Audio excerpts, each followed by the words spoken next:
जय राधा माधव कुंज बिहारी।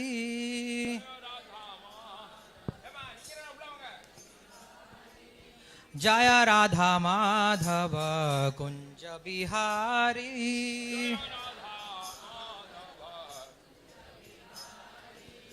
गोपी जन वल्लभ गिरिवरधारी।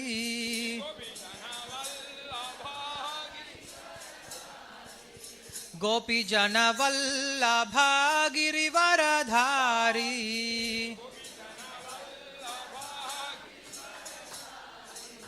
यशोदनंदन व्रज जन रंजन। हरे कृष्णा। यशोदनंदन व्रज जन रंजन।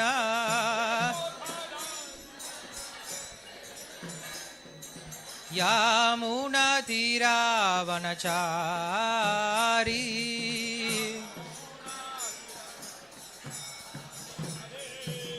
यमुना तीरावनचारी।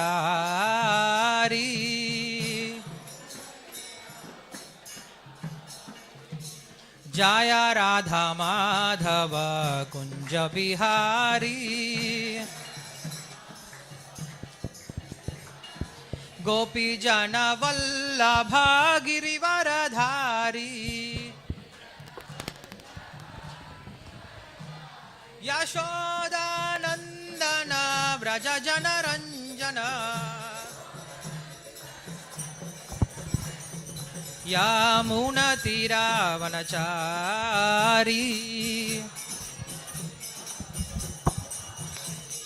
यमुना तीरावनचारी।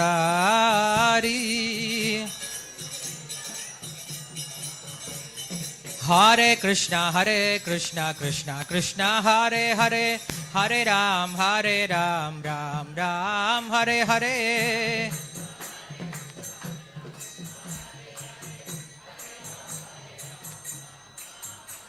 हरे कृष्णा कृष्णा कृष्णा हरे हरे, हरे राम राम राम हरे हरे।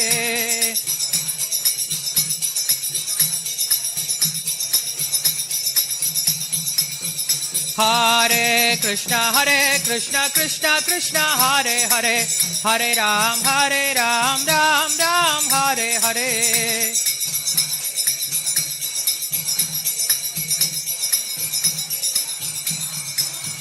हरे कृष्णा कृष्णा कृष्णा हरे हरे, हरे राम राम हरे हरे।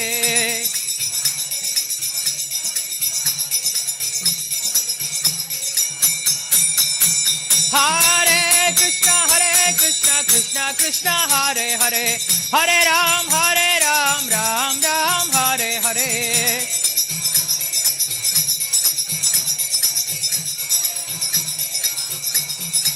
हरे कृष्णा कृष्णा कृष्णा हरे हरे, हरे राम राम हरे हरे।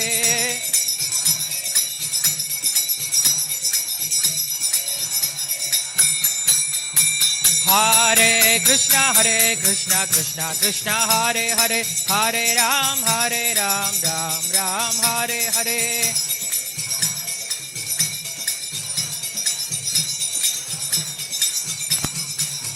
हरे कृष्णा कृष्णा कृष्णा हरे हरे, हरे राम राम हरे हरे।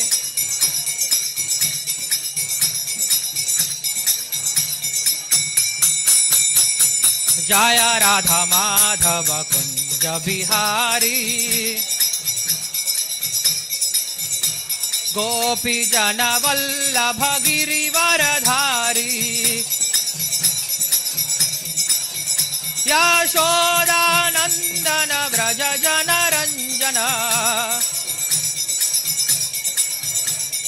यमुना तीरावनचारी।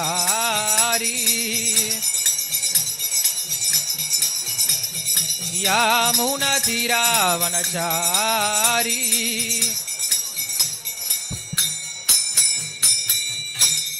श्री गौर पूर्णिमा महामहोत्सव की, श्री गौरंग महाप्रभु की शिल प्रभुपाद की निताय गौर प्रेमानंदे हरि हरि बोल।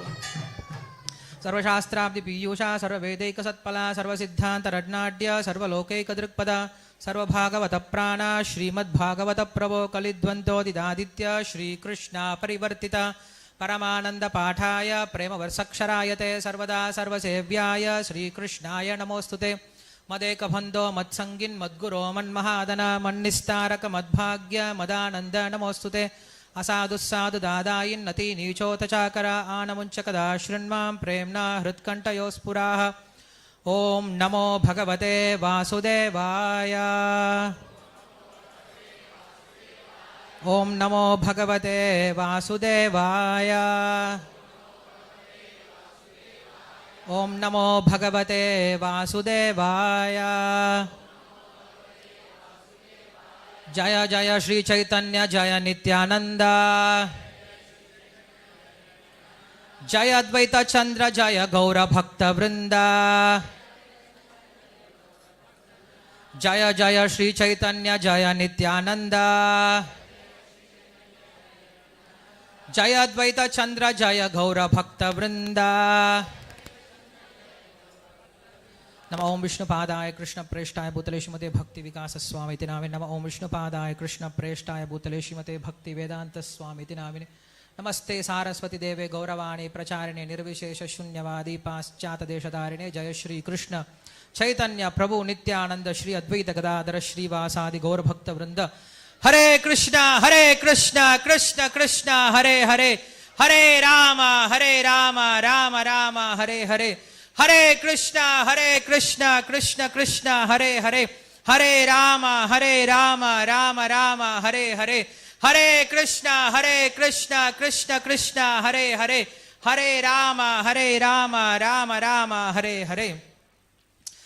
நம்ம இந்த மாதிரி மந்திரத்தை நிறுத்தணும்னா சைத்தன்ய மகாபிரபு பிடிக்காதான் இல்லையா? ஆனால் என்ன பண்ணுறது, நம்மளால அந்த அளவுக்கு சொல்ல முடியாது இல்லையா? சைத்தன்ய மகாபிரபுக்கு ஆசை என்ன அப்படின்னா சததம் கீர்த்தயந்தோமா, எப்பயும் பகவானுடைய நாமத்தை சொல்லிட்டு இருக்கணும் அப்படின்னு அவருக்கு ஆசை இல்லையா? திருநாதபி சுனீச்சைன தரோரிவ சகிஷ்ணுன அமானி நாமானதேன கீர்த்தனிய சதாஹரிஹி. கிருஷ்ணர் சொன்னார் சததம் கீர்த்தயந்தோமாம், அதே தான் சைத்தன்ய மகாபிரபு சொல்றார். எப்போ என்ன பண்ணும், பகவானுடைய நாமத்தை சொல்லிட்டே இருக்கணும்.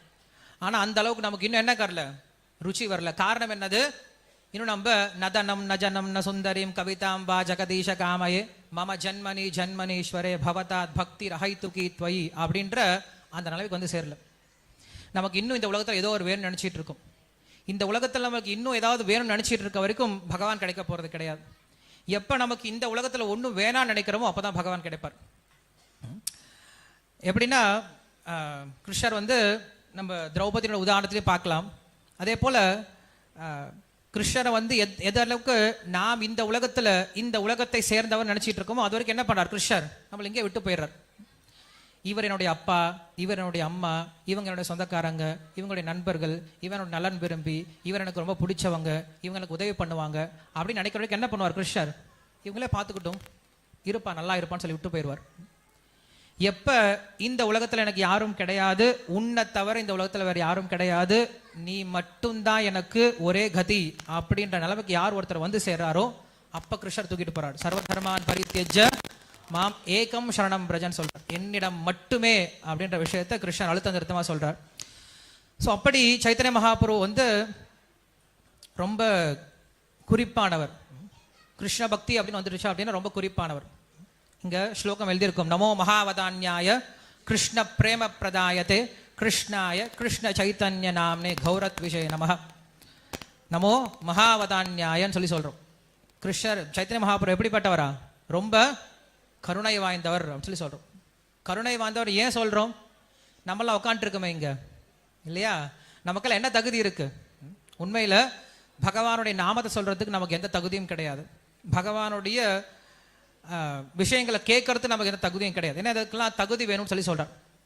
பரீட்சித் மகாராஜாமா நம்ம ஏதாவது அந்த குலத்தில் பிறந்து வந்திருக்கோமா, என்ன பாண்டவ குலத்தில் பிறந்து வந்திருக்கோமா, என்ன பாகவதம் கேட்கறதுக்கு, இல்லை பிரகலாதனை போல ஹரிநாமம் சொல்றதற்கு நாரதர் கிட்ட இருந்து கேட்டு வந்திருக்குமா, இல்லை துருவ மகாராஜனை போல அவ்வளோ தபஸ்யம் பண்ணமா பகவானுடைய விக்கிரக ரூபத்தை பார்க்கறதுக்கு? எந்தவே பண்ணவே இல்லை.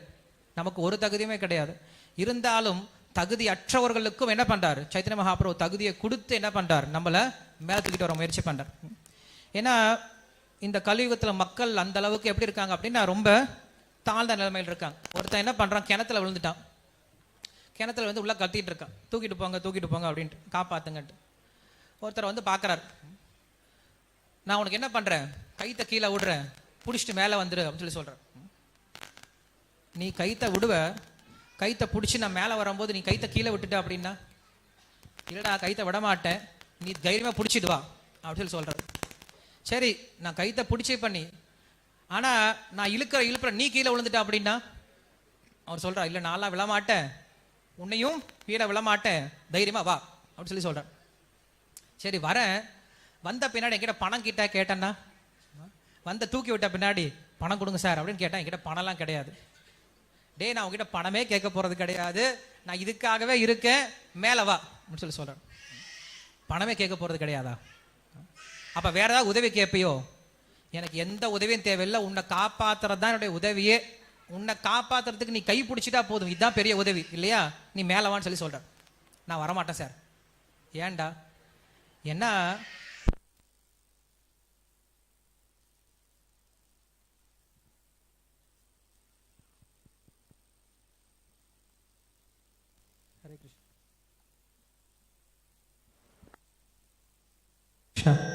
ஹரே கிருஷ்ணா. ஸோ அவர் சொல்றாரு, வர முடியாது சார், அப்படிலாம் வர முடியாது சார். ஏன்பா வர முடியாது? அது எப்படி சார், மேலே தூக்கி விட்டுட்டு பணமும் கேட்க மாட்டீங்க, உதவியும் கேட்க மாட்டீங்க, நான் நம்ப முடியாது சார் உங்களை அப்படின்ட்டு யாராவது சொன்னாங்க அப்படின்னா அவனை என்ன பண்ண முடியும்? இவ்வளோதான் சொல்ல முடியும் இல்லையா? அதுக்கு மேலே என்ன பண்ண முடியும்னா கீழே இறங்கி நம்ம தூக்கிட்டு வந்தாதான் இல்லையா? அது போல இந்த உலக மக்கள் எப்படி இருக்காங்க அப்படின்னா, கிருஷ்ணர் எவ்வளோ வந்து சொல்லி பார்க்குறார், நீங்க என்னுடைய அம்சம் வந்து சேருங்க. மமைவாம்சோ ஜீவலோகே ஜீவபூத சனாதனஹ மனஷஷ்டானி இந்திரியாணி பிரகிருதிஸ்தானி கருஷதி அப்படின்னு சொல்லி சொல்ற. நீங்க எல்லாரும் என்னுடைய அம்சங்கள். அம்சங்கள் அப்படின்னா என்னுடைய குழந்தைகள் அப்படின்னு அர்த்தம். என்ன பண்றீங்க, என்னுடைய சங்கத்தை விட்டுட்டு, என்னுடைய சொத்தை விட்டுட்டு, என்னுடைய இடத்தை விட்டு என்ன பண்றீங்க, நீங்க எல்லாரும் இங்க கஷ்டப்பட்டுறீங்க. மனஷஷ்டானி இந்திரியாணி பிரகிருதிஸ்தானி கருஷதி.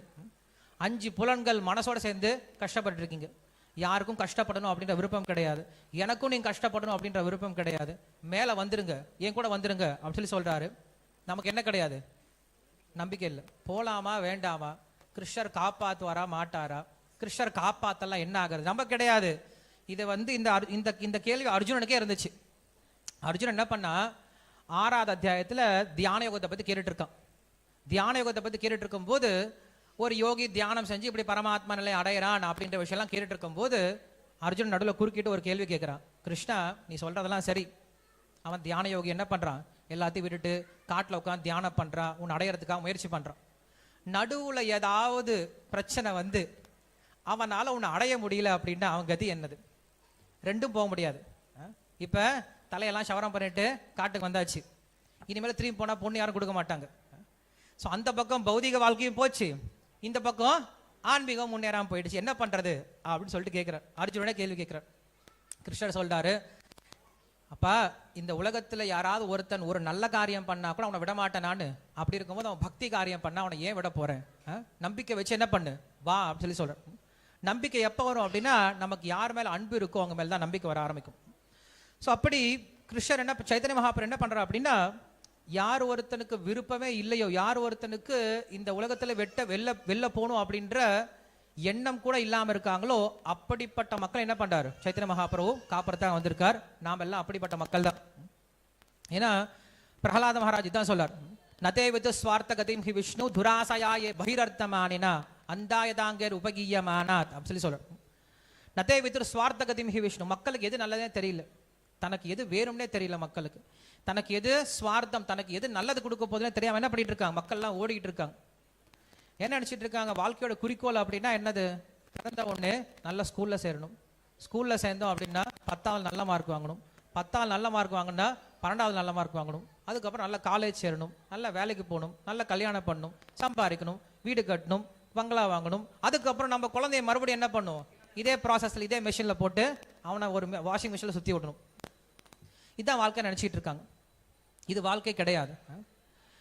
ஸோ அதனால சைத்தன்ய மகாபிரபு நமக்கு ஒரு வித்தியாசமான ஒரு வரப்பிரசாதம் கொடுக்க வந்திருக்கார். ஸோ அப்படிப்பட்ட அந்த சைத்தன்ய மகாபுருடைய தோன்றிய நாள் தான் இன்னைக்கு. சைத்தன்ய மகாபுரு என்ன பண்ணுவார் அப்படின்னா, நான் சொன்னேன் இல்லையா, அவர் சதா சர்வகால் என்ன பண்ணிட்டு இருப்பாரு, ஹரே கிருஷ்ண கிருஷ்ண கிருஷ்ண ஹரே ஹரே, ஹரே ராம ராம ராம ஹரே ஹரே அப்படின்னு சொல்லிட்டே இருப்பார். எப்படி சொல்லிட்டு இருப்பாரு, ஈவன் டாய்லெட் போகும்போது கூட சொல்லிட்டே இருப்பாரு. அவர் நாக்கு நிக்க மாட்டேங்குது மந்திரம் சொல்றதுக்கு, நாக்கை இழுத்து பிடிச்சிட்டே போறாரு.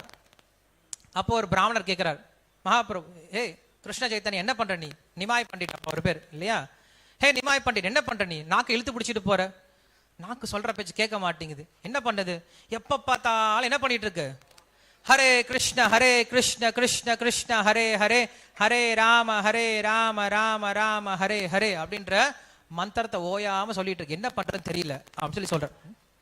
ஸோ அப்படி அந்த சைத்தன்ய மகாபிரபுக்கு ரொம்ப பிடிச்ச விஷயம் என்னன்னா, நாம் எல்லாரும் இந்த ஒரு நிலைமைக்கு வந்து சேரும். எந்த நிலைமைக்கு அப்படின்னா, பகவானுடைய நாமத்தை சதா சர்வகாலம் சொல்வதற்கான அந்த ருச்சியை வளர்த்துக்கணும் அப்படின்றது தான். ஸோ அந்த சைத்தன்ய மகாபிரபுடைய தோன்றிய நாள் இன்னைக்கு. நான் சொல்லக்கூடிய மந்திரங்கள் நெக்ஸ்ட் சொல்லக்கூடிய மந்திரங்களை அப்படியே பின்னாடி சொல்ல முயற்சி பண்ணுங்க. கிருஷ்ணவர்ணம் த்விஷா கிருஷ்ணம்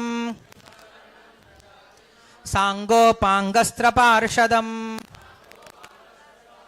யஜ்ஞை சங்கீர்த்தன பிராயைர் யஜந்தி ஹி சுமேதசः பஞ்சதத்வாத்மகம் கிருஷ்ணம் பக்தரூபஸ்வரூபகம் பக்தாவதாரம் பக்தாக்கியம் நமாமி பக்தசக்திகம் அஹமேவ கலௌ விப்ர நித்யம் பிரச்சன்ன விக்கிரஹः பகவத்பக்தி ரூபேண லோக ரக்ஷாமி சர்வதா த்விஜபுவி ஜயத்வம் ஜயத்வம் பக்தரூபிணः கலௌ சங்கீர்த்தனாரம்பே பவிஷ்யாமி சச்சிசுதः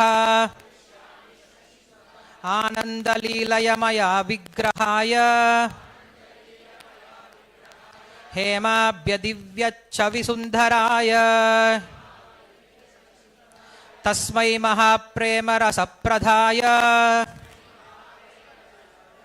சைதன்யச்சந்திராய நமோ நமஸ்தே தேயம் சதா பரிபவக்னமபீஷ்டதோஹம். அடுத்த ஸ்லோகம், அடுத்த ஸ்லைட். தேயம் சதா பரிபவக்னமபீஷ்டதோஹம் தீர்த்தாஸ்பதம் சிவ விரிஞ்சனுதம் சரண்யம் பிருத்யார்த்தஹம் பிரணதபால பவாப்திபோதம் வந்தே மகாபுருஷதே சரணாரவிந்தம் த்யக்த்வா சுதுஷ்சித சுரேப்சிதராஜலக்ஷ்மீம் தர்மிஷ்ட ஆர்யவசசா யததாகரண்யம் மாயாமிருகம் தைஷ ஈப்சிதமன்வதாவத் வந்தே மகாபுருஷதே சரணாரவிந்தம் ஆஜானுலம்பித புஜௌ கருணாவதாரௌ சங்கீர்த்தனைகபிதரௌ கமலாயதாக்ஷௌ விஸ்வம்பரௌ திவிஜவரௌ யுகதர்மபாலௌ வந்தே ஜகத்பிரியகரௌ கருணாவதாரௌ. போதும், நிறைய மந்திரம் வந்துட்டே இருக்கு. ஸோ மந்திரமா போயிட்டே வைக்கணும். ஸோ சைத்தன்ய மகாபிரபுடைய அவதாரத்தை பற்றி சொல்லும்போது ஒரு சின்ன விஷயம், ஒரு சின்ன மேத்தமெட்டிக்கல் கால்குலேஷன். யாரெல்லாம் மேக்ஸில் புள்ளியாக இருக்கீங்களோ உங்களுக்கு ஒரு சின்ன மேத்தமெட்டிக்கல் கால்குலேஷன். கலியுகம் அப்படிங்கிறது 4,32,000 வருஷம். திரேதாயுகம் அப்படிங்கிறது அதோட 2, துவாபர யுகம் அப்படிங்கிறது அதோட 3, சத்தியுகம் அப்படிங்கிறது கலியுகத்தினுடைய வருஷத்தோட சேர்த்து 4. அப்ப ஒரு சதுர்யுகம் அப்படின்னு சொன்னா தத்ய திரேதா துவாபர, கலி, இது 4 சேர்ந்து என்ன சொல்றோம்? ஒரு மகாயுகம் அப்படின்னு சொல்றோம், ஒரு சதுர்யுகம் அப்படின்னு சொல்றோம். இந்த மகாயுகம் அப்படிங்கிறது எத்தனை வருஷம் அப்படின்னா, எத்தனை வருஷம் அங்க போட்டிருக்கு? 43,20,000 வருடம். இது என்னது? ஒரு சதுர்யுகம். இதே போல ஒரு சதுர்யுகம் இன்டு 1000 அப்படின்னு போட்டோம்னா அது என்னதான்? பிரம்மாவுடைய ஒரு பகல். இரவு கிடையாது, பிரம்மாவுடைய ஒரு பகல். அது எத்தனை வருஷமா? 4,32,00,00,000 வருடங்கள் பிரம்மாவுடைய ஒரு பகல். நான் கோடிக்கு அப்புறம் என்ன வரும்னு யோசிச்சுட்டு இருந்தேன். ஏன்னா நம்மளுக்கு கோடிக்கு அப்புறம் எண்ணி பழக்கம் இல்லை இல்லையா? கோடிக்கு அப்புறம் மில்லியன் வருமா, பில்லியன் வருமா, ட்ரில்லியன் வருமா, அதுக்கப்புறம் நமக்கு கணக்கே தெரியாது. நம்ம எல்லாம் கிணத்து தவளை மாதிரி தான். கிணத்து தவளை கிட்ட போயிட்டு சமுத்திரம் எவ்வளோ பெருசா இருக்கும்? பெருசா இருக்கும்பா. எவ்வளோ பெருசா இருக்கும்? பெருசா இருக்கும், அவ்வளோதான் சொல்ல முடியும், தவிர எவ்வளோ பேர் சொல்ல முடியும். அது போல நமக்கு கோடிக்கு மேல, கோடியே நம்ம பார்த்தது கிடையாது நிறைய பேர் இல்லையா? பல பேர் கோடியே பார்த்தது கிடையாது. அதுக்கு மேல எவ்வளவு வருது நமக்கு தெரியாது. இங்க சொல்லப்படுது பிரம்மாவுடைய ஒரு பகல் அப்படிங்கிறது 4 பில்லியன் கோடி வருடங்கள் அப்படின்னு சொல்றேன். சார் 4 பில்லியன் கோடியன் வருடங்கள்ல பார்த்தோம் அப்படின்னா 14 மனுக்கள் போயிடுறாங்க. மனு அப்படின்றவங்க தான் நம்முடைய இந்த மனித வாழ்க்கையின் மனிதர்களுடைய ஆரம்ப தந்தை அப்படின்னு சொல்றோம். ஸோ அந்த மனுக்கள் 14 பேர் இருக்காங்க. ஒவ்வொரு மனு என்ன பண்றாங்க அப்படின்னா 71 சதுர்யுகத்தை ஆட்சி செய்யறாங்க. ஸோ அப்படி 71 சதுர்யுகத்தை ஆட்சி செய்யும் போது நம்ம இப்ப இருக்கிறது 7வது மனு. நம்முடைய மனு பேர் என்னது? வைவஸ்வத மனு இல்லையா? விவஸ்வானுடைய பையன் வைவஸ்வத மனு 7வது மனு. 7வது மனுவனுடைய 28வது சதுர்யுகம். ஒரு மனுக்கு எத்தனை சதுர்யுகம்? 71 சதுர்யுகம் இல்லையா? அந்த 71ல இப்ப நம்ம எத்தனை சதுர்யுகத்தில் இருக்கும்? 28வது. 28வது சதுர்யுகத்துல வரக்கூடிய கலியுகம். இந்த கலியுகத்துல ஒரே ஒருவர் என்ன பண்றாரா? சைத்தன்ய மகாபிரபு வரார். அப்ப யோசிச்சு பாருங்க நம்முடைய பாக்கியம் எவ்வளவு அப்படின்ட்டு. பிரம்மாவுடைய ஒரு நாள் அப்படிங்கிறது எவ்வளவு நீண்ட காலம். அந்த நீண்ட காலத்துல மனுக்கள் எத்தனை பேர் போயிடுறாங்க, எத்தனை தேவர்கள் போயிடுறாங்க. அத்தனை மனுக்கள்லையும் 7வது மனு. அந்த 7வது மனுலையும் 28வது சதுர்யுகம். 28வது சதுர்யுகத்திலையும் இப்ப இருக்கக்கூடிய கலியுகம். நம்ம எல்லாம் பண்ணிருக்கோம், ஏதோ பாக்கியம் பண்ணிருக்கோம் இல்லையா? அதனால சத்தியுகத்தில் நம்ம எல்லாம் மோட்சம் போல இல்லையா? பாக்கியம் பண்ணி என்ன பண்ணிருப்போம்? சத்தியுகத்தில் யாரும் மோட்சம் போயிருப்போம். அது அபாக்கியம் இல்லையா? இல்லையா? சைத்தன்ய மகாபிரபு பார்க்காம, சைத்தன்ய மகாபிரபு லீலையில பங்கு பெறாம போயிட்டோம் அப்படின்னா அதான் அபாக்கியம் இல்லையா? அதனால நம்ம எல்லாரும் என்ன சொல்லலாம்? பாக்கியசான்னு சொல்லிக்கலாம். நம்ம சொல்ல, சைத்தன்ய மகாபிரபுவே சொல்றார். என்ன சொல்றாரு? பிரம்மாண்ட பிரமிதே கோனே பாக்யவான் ஜீவ குரு கிருஷ்ண பிரசாதே பாய் பக்தி லத பீஜம் சொல்லி நம்ம எல்லாத்தையும் என்ன சொல்றாரு? அவரு பாக்யவான் சொல்லி சொல்றார். என்ன பாக்கியம் சார் இருக்கு நமக்கு? பாகவதம் சொல்லுது நம்மள மந்தஸ்ஸு மந்த மதயோஹோ மந்த பாக்கிய உபதிருத்தாக கலௌ வஸ்மின் யுகே ஜனாக அப்படின்னு சொல்லி கலியுகத்துல எல்லாரும் மந்த பாக்கியம் உடையவர்கள் சொல்லி சொல்றார். மந்த பாக்கியம்னா மந்த புத்தி அப்படின்னு சொல்லி சொல்றார். மந்த புத்தி அப்படின்னா முதல்ல ஆன்மீகம் அப்படின்னு சொல்லி சொன்னாவே எல்லாருக்கும் என்ன வரும்? ஒரு மந்தமான நிலைதான் வரும். கோயிலுக்கு வாங்க, வந்துக்கலாம். இதை செய்டா, செஞ்சுக்கலாம். இதை முடிடா, முடிச்சுக்கலாம். இதை சாப்பிட்றா, சாப்பிட்டுக்கலாம். எதுவுமே என்ன பண்றோம்? தள்ளி தள்ளி போடுறது. இது மந்தக. அதுக்கப்புறம் சொல்றார் சுமந்தக, சுமந்த மதயக அப்படின்னு சொல்லி சொல்றார். அப்படியே வந்துட்டோம். வந்தால் என்ன பண்றோம்? உட்காந்துட்டு தூங்கிடுவோம். இல்லைன்னா பக்கத்துல அங்கங்க பார்த்துட்டு இருப்போம். மந்த சுமந்த மதையோ மந்த பாக்ய. மந்த பாக்ய அப்படின்னா வந்துட்டு கேட்டுட்டு இருப்போம், ஒன்றும் புரியாது நமக்கு. பாம்பு காது எப்பன்னா மற்றவங்களை பத்தி ஏதாவது குத்தம் சொன்னோம் அப்படின்னா, மற்றவங்களை பத்தி ஏதாவது குறை சொல்லிட்டாங்கன்னா எங்க எங்க சொல்லுங்க சொல்லுங்க என்னாச்சு அப்படியே உன்னிப்பா கேட்போம். இதே பகவானை பத்தி காட்டு கட்டு கத்துனால என்ன ஆகமாது? ஒன்னும் காதுக்குள்ள போகாது. மந்த சுமந்த மதையோஹோ மந்த பாக்ய உபதிருத்தாக. கடைசியில சொல்ற உபதிருத்தாகன்னா இன்னும் கொஞ்ச நேரத்தில் வரப்போகுது.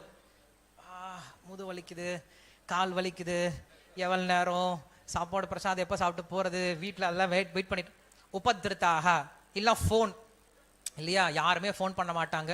இருந்தாலும் ஃபோன் எடுத்து பார்ப்பேன். யாராவது ஃபோன் பண்ணுங்களேன், எனக்கு யாராவது தொந்தரவு கொடுங்களேன். நான் தொந்தரவு இல்லாமல் அமைதியாக வாழ்ந்துட்டு இருக்கேன், எனக்கு என்ன பண்ணுங்க? தொந்தரவு கொடுங்க. உபதிருத்தாக அப்படின்னு சொல்லிட்டு பாகவதம் நம்மள என்ன பண்ணுது?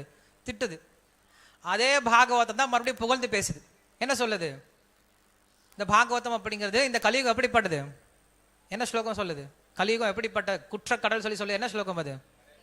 கலேர் தோஷா நிதே ராஜன் அஸ்தி ஏகோ மகான் குணாக கீர்த்தனாத் ஏவ கிருஷ்ணஸ்ய முக்த சங்கா பரம் விரஜேத். சாஸ்திரம் ரெண்டுமே பேசுது. ஒரு பக்கம் அடிக்குது, இன்னொரு பக்கம் அரவணைக்குது இல்லையா? ரெண்டுமே தேவை இல்லையா? ஒரு பக்கம் அடிச்சுட்டே இருந்தா உடஞ்சு போயிடும், அரவணைச்சிட்டே இருந்தா உருப்படி இல்லாமல் போயிடும் இல்லையா? ரெண்டுமே நம்மளுக்கு தேவைப்படுது. ஸோ பகவான் ரெண்டுமே எப்பயும் பண்ணிட்டு இருப்பார். ஒரு பானை செய்யறவங்க என்ன பண்ணுவாங்க அப்படின்னா, பானை செஞ்ச பின்னாடி உள்ள கை வச்சுப்பார். உள்ள கை வச்சுட்டு வெளில தட்டி விடுவார். டப் டப் டப் டப் டப் டப் டப் டப் தட்டுவார். எதுக்கு உள்ள கை வச்சுக்கிறாரு? உடையாம இருக்கிறதுக்கு. வெளில ஏன் தட்டுறாரு? ஷேப் வரதுக்கு இல்லையா? ஸோ அப்போ ரெண்டுமே நம்மளுக்கு தேவைப்படுது இல்லையா?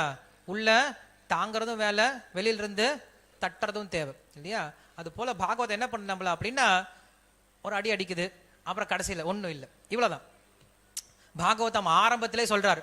பாகவத்தை ஆரம்பிக்கும் போதே என்ன சொல்றாரு அப்படின்னா, இந்த சுகதேவ கோஸ்வாமி ஆரம்பிக்கும் போதே சொல்றாரு, இந்த விஷயத்தை யார் ஒருத்தனுக்கு ஆத்மத்தோ தெரியலையோ அவன் எப்படிப்பட்டவன்?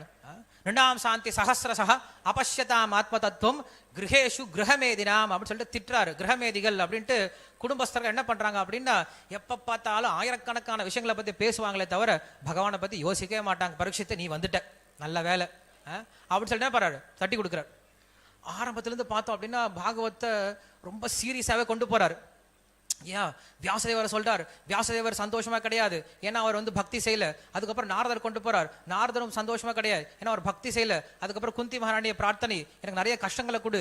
பீஷ்மதேவர் அம்பு படுகையில படுத்துட்டு இருக்கார், அவரும் சொல்றார், பகவானே எனக்கு இன்னும் கஷ்டம் கொடுத்தான்னு அவன் நினைக்க முடியும். அப்புறம் யுதிஷ்டிர மகாராஜரை பாக்குறோம், திருத்தராஷ்டிரனை பாக்குறோம், அப்புறம் பரீட்சித் மகாராஜர் உதாரணத்தை பாக்குறோம். அதுக்கப்புறம் இப்படி பாகவதம் முழுக்க கொண்டு போனோம் அப்படின்னா ஒரே சீரியஸாவே போயிட்டு இருக்கு. பக்தி ரொம்ப சீரியஸா இருக்கும் போல இருக்கே, ரொம்ப கஷ்டம் போல இருக்கே அப்படின்னு சொல்லும் போது கடைசியில் என்ன பண்றாரு? ஒரு மூச்சு விடுற மாதிரி சொல்றார். நாம சங்கீர்த்தனம் எஸ்ய சர்வ பாப விநாசனம் பிரணாம துக்க சமனஹாசம் தம் நமாமி ஹரிம் பரம் அப்படின்ட்டு 18,000 ஸ்லோகத்துல கடைசி ஸ்லோகம் இருக்கு இல்லையா, அதுல கொண்டு போய் வைக்கிறார். என்ன வைக்கிறாரு? கடைசியில் என்ன சொல்லி முடிக்கிறாரு? நாம சங்கீர்த்தனம் எஸ்ய சர்வ பாப விநாசனம் பிரணாமோ துக்க சமனஹாசம் தம் நமாமி ஹரிம் பரம் அப்படின்னு சொல்லி முடிக்கிறார். நாம சங்கீர்த்தனம் ஒன்னே போதும். என்ன பண்ணுமா? உன்னுடைய எல்லா விதமான துன்பத்தையும் எல்லா விதமான அறியாமையும் என்ன பண்ணிடும்? அப்படி போக்கிருமா. ரொம்ப நேரம் எடுத்துக்க, அது என்ன பண்ணும்? ஒரு க்ஷண நேரத்தில் போக்கிரும் அப்படின்னு சொல்லி சொல்றார். அது எப்படி சார் க்ஷண நேரத்தில் போக்கும்? உதாரணம் கொடுக்குறாங்க. ஒரு அறை பார்த்தோன்னா அது ரூம் மூடியே வச்சிருக்காங்க. ஒரு 50 வருஷம் மூடியே வச்சிருக்காங்க. அந்த ரூம் மூடியே இருக்கு, 50 வருஷம் இருட்டாவே கிடக்குது. நான் அந்த ரூமுக்குள்ள போறேன். போனப்பட என்ன பண்றேன்? ஒரே ஒரு விளக்கு ஏத்துனேன், ரூம் என்ன ஆயிடுச்சு? இப்ப அது எப்படி சார் ஒரு நிமிஷத்துல விளக்கு ஏத்துனா எல்லா ரூம் வெளிச்சம்? 50 வருஷம் விளக்கு ஏத்தணும்ல சார் அப்படின்னு யாராவது சொல்லுவாங்களா? என்ன சொல்ல மாட்டாங்க. 50 வருஷம் இருட்டில் இருந்தாலும் ஒரு க்ஷணம் போது என்ன ஆகிறதுக்கு? அங்க வெளிச்சம் வர்றதுக்கு. அது போல நாம் எல்லாரும் பல கோடி பிறகுகள் என்ன பண்ணிட்டு இருக்கோம்? புனரப்பி ஜனனம் புனரப்பி மரணம் புனரப்பி ஜனனி ஜடரே சயனம் இஹ சம்சாரே பகவதுத்சாரே கிருபயா பாஹே பாஹி முராரே அப்படின்ட்டு சுத்திக்கிட்டே இருக்கும். என்ன சுத்திட்டு இருக்கும்?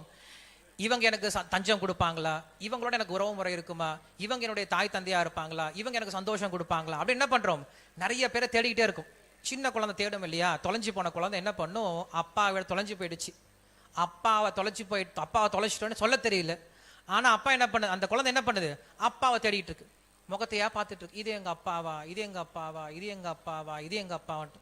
ஒருத்தர் சாக்லேட் கொடுக்குறார், ஒருத்தர் புது ட்ரெஸ் கொடுக்குறார், ஒருத்தர் அதுக்கு விளையாட்டு காட்டுறார், ஒருத்தர் கிளிகிளிப்பாங்க கொடுக்குறார், ஒருத்தரோட தூக்கிட்டு இந்த பக்கம் அந்த பக்கம் ஓடுறார், விளையாடுது, கொஞ்ச நேரம் சிரிக்குது, மறுபடியும் அழுக ஆரம்பிக்குது. அதுக்கு சொல்ல தெரியல. ஏன் சொல்ல தெரியல? ஏன்னா இன்னும் அது வளரவே இல்லை இல்லையா? அதுக்கு சொல்லவும் தெரியல, அழுதுட்டே இருக்கு. ஏன் அழுதுட்டு இருக்கு? தன்னுடைய அப்பாவை இன்னும் அது என்ன பண்ணல, போய் சேரவே இல்லை. எப்ப அப்பாவை போய் சேருதோ ஒரு க்ஷணம் போதும். நம்ம குழந்தைய பார்த்துருப்போம், எத்தனை குழந்தைய பார்த்துருப்போம், வீல் அழுதுட்டு இருக்கும். அம்மா முகத்தை பார்த்துட்டே ஒரு க்ஷணத்தில் நேரும், அப்படி அமைதியும். அது போலதான் இந்த நாம சங்கீர்த்தனம் அப்படிங்கிறது அந்த க்ஷணம் என்ன பண்ணிடுமா ஒருத்தனுக்கு? உடனே மோட்சத்தை கொடுத்துரும். மோட்சம் அப்படிங்கிறது எங்கேயோ போய் அடைய வேண்டிய விஷயம் கிடையாது. சைத்தன்ய மகாபிரபு தான் சொல்லி கொடுத்தார். என்ன பண்ணலாம்? இந்த க்ஷணம் என்ன பண்ணலாம்? நீங்க மோட்சம் அடையலாம். இந்த க்ஷணம் நீங்க பகவான் அடையலாம். எப்படி அடையலாம்? ஹரே கிருஷ்ணா கிருஷ்ண கிருஷ்ண ஹரே ஹரே ஹரே ராம ராம ராம ஹரே ஹரே அப்படின்னு சொல்லு. நித்திய சித்த கிருஷ்ண பிரேம சாத்திய கவுனாய் ஸ்ரவணாதி சுத்த சித்தே கரையோ உதாயின்னு சொல்லி சொல்றார். கிருஷ்ண பக்தி அப்படிங்கிறது எல்லாரோட இதயத்திலே இருக்கா, இயற்கையாகவே இருந்துட்டு இருக்கு. இதை யாரும் ஒன்று ஊட்டி கொடுக்கணும் அப்படின்ற அவசியமே கிடையாது. எப்ப நம்ம சரியான பக்தர்களோட சேர்றோமோ அப்ப என்ன ஆயிடுது, உடனே வெளில வர ஆரம்பிக்குதான்.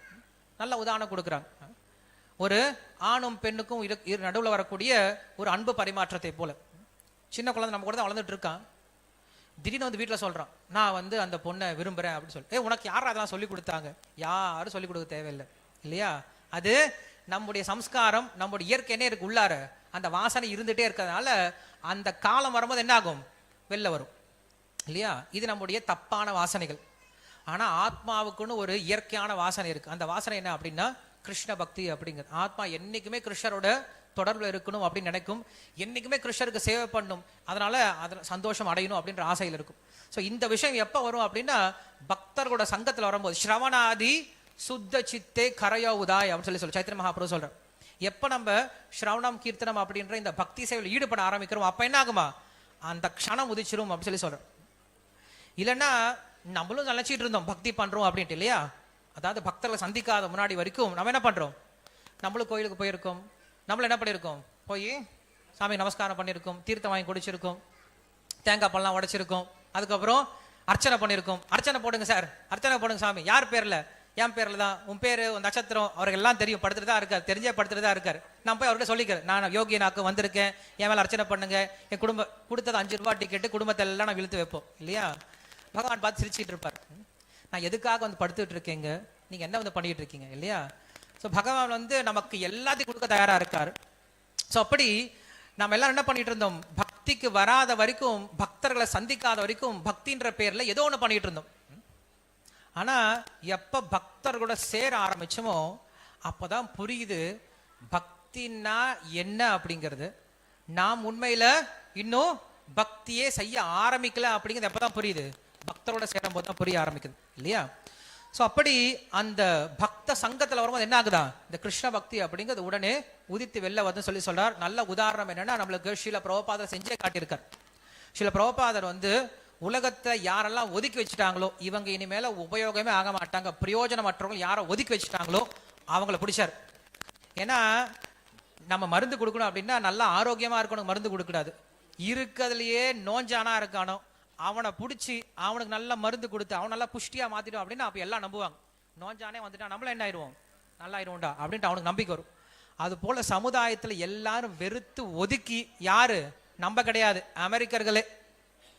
என்னமோ அமெரிக்கர்கள் ரொம்ப பெரிய கலாச்சாரம் உடையவங்க மாதிரி, அவங்களே பேப்பர்ல துடைக்கிறவங்க தான். அப்படிப்பட்ட அமெரிக்கர்கள் என்ன பண்ணிட்டாங்க அப்படின்னா இந்த ஹிப்பிகளை பார்த்து பயப்படுவாங்களாம். ஐயோ இவங்களா, இவங்க கலாச்சாரமே இல்லை அப்படின்னு அவங்கள பார்த்து பயப்படுவாங்களாம். அப்படிப்பட்ட ஹிப்பிக்கள் இடத்துல போய் சேர்றார் பிரபுபாதர், போறார். அவங்களுக்கு என்ன பண்ணாரு, இந்த கிருஷ்ண பக்தியை கொடுத்தார். காரணம் என்ன அப்படின்னா ஹிப்பிக்கள் கிட்ட ஒரே ஒரு நல்ல குணம் இருந்துச்சு. என்ன குணம் இருந்துச்சுன்னா அவங்க வெறுத்துட்டாங்க இல்லையா? அவங்க என்ன பண்ணிட்டாங்க, அவங்க அப்பா அம்மாவை பார்த்து பார்த்து, ஏன்னா அவங்க அப்பா அம்மா ஓடி ஓடி ஓடி சம்பாரிச்சுட்டே இருக்காங்க. காலையில் எந்திரிச்சு பார்த்தோன்னா அப்பா இருக்க மாட்டாங்க, அம்மா இருக்க மாட்டாங்க. 2 பேர் என்ன இருப்பாங்க, 2 பேர் வண்டியில் போயிட்டு இருப்பாங்க, ஒரு பேப்பர் ஒட்டி வச்சுட்டு போயிடுவாங்க, சாப்பாடு இருக்கு சாப்பிட்டு நீ ஸ்கூலுக்கு போ அப்படின்ட்டு. யோசிச்சு பார்க்குறாங்க இந்த பசங்க. அப்பாவும் ஓடுறாரு, அம்மாவும் ஓடுறாங்க, வாழ்க்கை ஃபுல்லாக ஓடிக்கிட்டே இருக்காங்க. எல்லுக்கு தான் ஓடுறாங்கன்னு தெரியலையே, சம்பாரிச்சு என்னதான் பண்ண போறோம் கடைசியில் அப்படின்ற அவங்க யோசிச்சு பார்த்தாங்க. ஸோ அவங்க என்ன புரிஞ்சுக்கிட்டாங்க, இந்த பௌதிக முன்னேற்றம் அப்படிங்கிறது ஒருத்தனுக்கு சந்தோஷம் கொடுக்காது அப்படிங்கிற விஷயத்தை புரிஞ்சுக்கிட்டாங்க. இந்த விஷயத்தை புரிஞ்சுக்கிட்டான் அப்படின்னா அவன் ஆன்மீகத்துக்கு தகுதியானவன் அப்படின்னு உபனிஷத்தே சொல்லுது. பரீட்சலோகான் கர்மச்சிதான் நிர்வேதமாதாய தத்விக்யானார்த்தம் ச குருமேவா அபிகச்சே சமித்பானிஹி சோத்ரியம் பிரம்மனிஷ்டம் அப்படின்னு உபனிஷத்து சொல்லுது.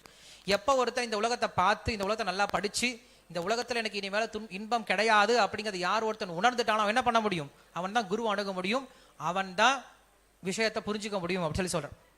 ஸோ அப்படி சைத்தன்ய மகாபிரபு என்ன பண்றார் அப்படின்னா நமக்கு கருணையை வாரி கொடுக்கிறார். ஸோ அவர் தோன்றிய காலத்தை பத்தி பேசிட்டு இருந்தோம் இல்லையா? சைத்தன்ய மகாபிரபு ஒரு தோற்றத்தினுடைய காலமே அப்படிப்பட்டது, நம்ம அவ்வளவு பாக்கியசாலிகள் சொல்லி சொல்றோம். சைத்தன்ய மகாபிரபு 1486 வருடம் சக வருடம் அப்படின்ற வருடத்துல பங்குனி மாசம் வரக்கூடிய பௌர்ணமி அன்னைக்கு ஜெகநாத மிஸ்ரருக்கும் சச்சிமாதாவிற்கும் நவதீபத்துல பிறக்கிறார். சைத்தன்ய மகாபிரபு 10வது குழந்தை, 8 குழந்தைகள் இறந்துட்டாங்க. அதுக்கப்புறம் 9வது குழந்தை வந்து விஸ்வரூபன் அவர் பிறக்கிறார். அதுக்கப்புறம் தான் சைத்தன்ய மகாபிரபு பிறக்கிறார். சைத்தன்ய மகாபிரபு மொத்தம் இந்த உலகத்தில் இருந்தது 48 வருஷம் தான். அந்த 48 வருஷத்துல முதல் 24 வருஷம் கிரகஸ்தாசிரமத்தில் இருந்தார். அடுத்த 24 வருஷம் சன்னியாச ஆசிரமத்தில் இருந்தார். அந்த 24 வருஷத்துலயும் முதல் 6 வருஷம் என்ன பண்ணார், நிறைய பிரயாணம் பண்ணார். இந்தியா முழுக்க பிரயாணம் செஞ்சு நிறைய திவ்ய தேசங்களை பார்த்துட்டு அங்க என்ன பண்ணார், பிரச்சாரம் பண்ணார். சைத்தன்ய மகாபிரபு மதுரைக்கு வந்தார். ஹரிபோல். சைத்தன்ய மகாபிரபு அழகர் கோயிலை பார்த்திருக்கார். சைத்தன்ய மகாபிரபு மீனாட்சி கோயிலை பார்த்திருக்கார். சைத்தன்ய மகாபிரபு இன்னும் என்ன கோயில் இருக்கு, கூடலகர் பெருமாள் கோயில் பார்த்திருக்கார். கிருத்துமாலா அப்படின்ற நதியில குளிச்சிருக்கார். கிருத்துமாலா நதி இன்னைக்கு எங்க இருக்கு, வைகை தான். அங்க தண்ணி இல்ல பாவம். சயின்டிஸ்ட் கிட்ட சொன்னா அவங்க H2O கலந்து தண்ணி உண்டு பண்ணுவாங்க. ஸோ அப்படி என்ன பண்ணிருக்காரு அப்படின்னா சைத்தன்ய மகாபிரபு இந்த பக்கம் நடந்து போயிருக்கார்.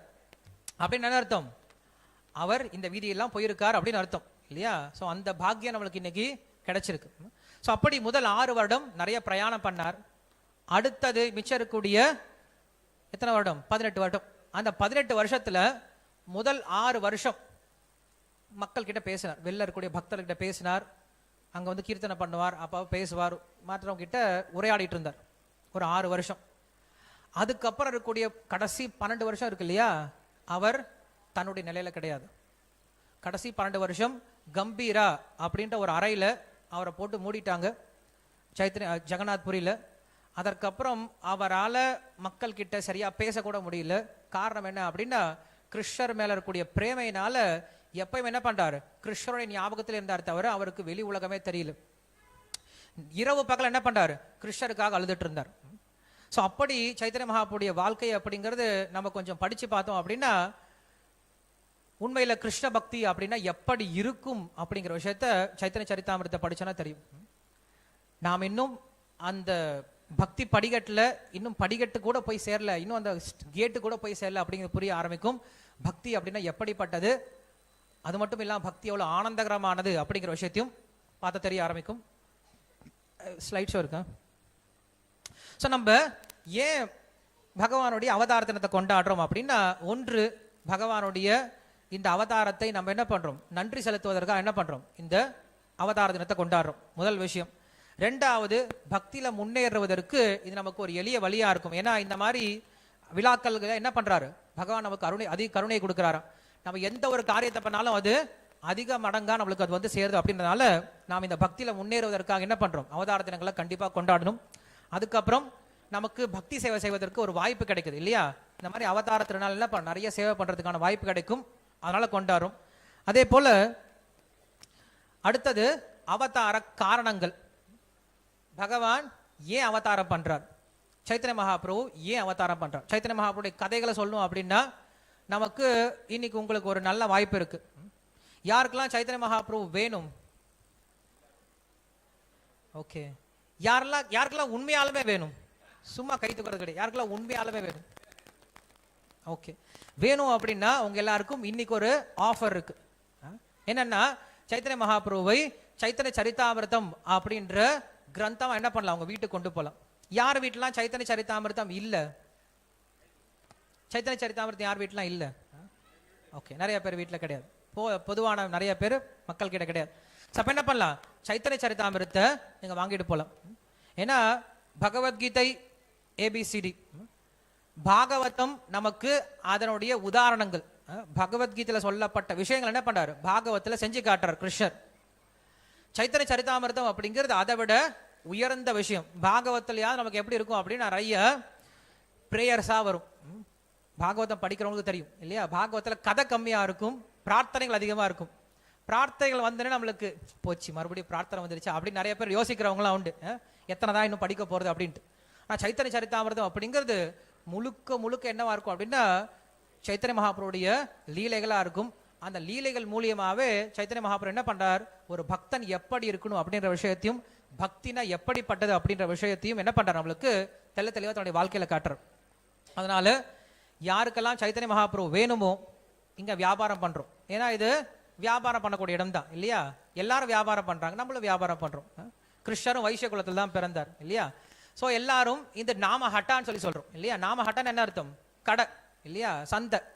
சோ இங்க என்ன பண்ணலாம், வித்தல்லாமா. யார் ஒருத்தனுக்கு, அதாவது ஒரு அம்மா என்ன பண்ணாங்க, ஆட்சி என்ன பண்ணாங்கன்னா, பால் வாங்கலையோ பால், மோர் வாங்கலையோ மோர், வெண்ணெய் வாங்கலையோ வெண்ணெய், கிருஷ்ணர் வாங்கலையோ கிருஷ்ணர் அப்படின்னு கிருஷ்ணரை விற்க ஆரம்பிச்சிட்டாங்களாம். ஏன்னா கிருஷ்ணர் அப்படி என்ன ஏறாரா, பக்தனுக்கு அப்படி அடங்கியவரா மாறி போயிறாராம். சைத்தன்ய மகாபிரபு அதான் காட்ட வந்தார். இதுக்கு முன்னாடி யுகத்துல வரைக்கும் சைத்தன்ய மகாபிரபு வராத வரைக்கும் பகவானை எப்படி பார்த்தாங்க அப்படின்னா எல்லாரும் பயபக்தியோட பார்க்க ஆரம்பிச்சாங்க. பகவானுக்கு இது கொஞ்சம் அசௌகரியமா இருக்கு. எங்க போனாலும் நம்மளுக்கு நமஸ்காரம் பண்ணிட்டு சார் சார் வணக்கம் சார் வணக்கம் சார் சார் வணக்கம் சார் சார் வணக்கம் சார் அப்படின்னு சொல்லிட்டே இருந்தா நல்லா தான் இருக்கும். ஆனா ஒரு காலத்துல என்ன இருக்கும், கொஞ்சம் வெறுப்பு வந்துடும். நம்ம கூட விளாண்டு, நம்ம கூட குதிரை நம்ம கூட என்ன பண்றது, என்ன சொல்ல, பச்சை குதிரை தாண்டி நம்மளுடைய காதை பிடிச்சி இழுத்து, நம்ம கூட சிண்டை பிடிச்சிட்டு விளாண்டு, நம்ம மேலே ஏறி குதிச்சு நம்ம கூட கபடி விளாண்டு இப்படிலாம் இருந்தாங்க அப்படின்னா நமக்கே ரொம்ப இஷ்டமா இருக்கும். ஸோ அது போல சைத்தன்ய மகாபுரு வந்து என்ன பண்றாரு, நமக்கு உன்னத உஜ்வல ரசத்தை கொடுக்கிறார். அதாவது பகவான் நம்ம வெறும் இவர் நம்முடைய சுவாமி அப்படின்ற எண்ணத்தோட மட்டும் இல்லாம என்ன பண்ணலாம், பகவான் நம்ம நண்பனாகவோ, பகவானை நம்முடைய குழந்தையாகவோ, பகவானை நம்முடைய காதலனாகவோ என்ன பண்ணலாம், வழிபடலாம் அப்படின்ற இந்த ஒரு விஷயத்தை, கிருஷ்ண பிரேமை அப்படின்ற இந்த பல ரசங்களை என்ன பண்றாரு சைத்தன்ய மகாபுரு நம்மளுக்கு கொடுத்திருக்கார். ஸோ அப்படி சைத்தன்ய மகாபுருடைய அவதார நோக்கம் என்ன அப்படின்னு யோசிச்சு பார்த்தோம் அப்படின்னா நம்மளுக்கு கிருஷ்ணரே பகவத்கீதை சொல்றார். கிருஷ்ணர் ஏன் தோன்றார், பகவத்கீதை கிருஷ்ணர் சொல்றார் இல்லையா, தான் ஏன் தோன்றுகிறேன் அப்படின்னு கிருஷ்ணர் சொல்றார். என்ன சொல்றாரு, பரித்ராணாய சாதுனா விநாசாய துஷ்கிருதாம் தர்ம சம்ஸ்தாபனார்த்தாய அப்படின்னு சொல்லி சொல்றார். நான் தர்மத்தை ஸ்தாபனம் பண்றதுக்காக வரேன்னு சொல்லி சொல்றார். பகவான் என்ன பண்றார், தர்மத்துக்கு அவ்வளவு முக்கியத்துவம் கொடுக்கிறார், தர்மத்தை ஸ்தாபனம் பண்றவரன்னு சொல்லி சொல்றார். தர்மம் தர்மம் சொல்லி சொல்றமே, தர்மம்ன்ற வார்த்தைக்கு அர்த்தம் என்ன அப்படின்னு யோசிச்சு பார்த்தோம்னா பல வகையான தர்மம் இருக்கு. சீதா ஒரு முறை ராவனுக்கு சொல்ற, சாது தர்மம் சமீக்ஷ சாது சாது விருத்தம் சர அப்படின்னு சொல்லி சொல்றான். ஹே ராவணா, என்ன பண்ணு, சாதுக்குடைய தர்மத்தை கடைபிடின்னு சொல்லி சொல்றான். அப்படின்னு என்ன அர்த்தம், ராவணன் என்ன பண்ணா, பெரிய தர்மத்தை செய்யக்கூடியவன் தான். அவனும் பெரிய அக்னிஹோத்திரி, அவனும் வேதத்தை படிச்சவன், அவனும் நிறைய தான தவங்கள்லாம் பண்ணுவான். அவன் என்ன பண்றான், சத்திரிய தர்மத்தை என்ன பண்றான், பாதுகாக்கிறான். நிறைய அசுரர்களை பாதுகாத்துட்டு இருக்கான். மால்யவான் போன்ற அசுரர்களை காப்பாத்திட்டு இருக்கான். கும்பகரன் என்ன பண்றான், படுக்க வச்சே சோறு போட்டுட்டு இருக்கான். ஸோ இப்படி என்ன பண்றான், மக்கள் எல்லாத்தையும் பாதுகாத்துட்டு இருக்கான். அவன் என்னதான் பண்ணிட்டு இருக்கான், தர்மத்தான் பண்ணிட்டு இருக்கான் இல்லையா. அவன் நினைச்சிட்டு இருக்கலாம் நான் தர்மத்தான் பண்ணிட்டு இருக்கேன் நினைச்சிட்டு இருக்கலாம் இல்லையா. ஆனா சீதை சொல்றாங்க, இது தர்மம் இல்லப்பா, தர்மம்னா என்னது, சாது தர்மத்தை பண்ணு அப்படின்னு சொல்லி சொல்றான்.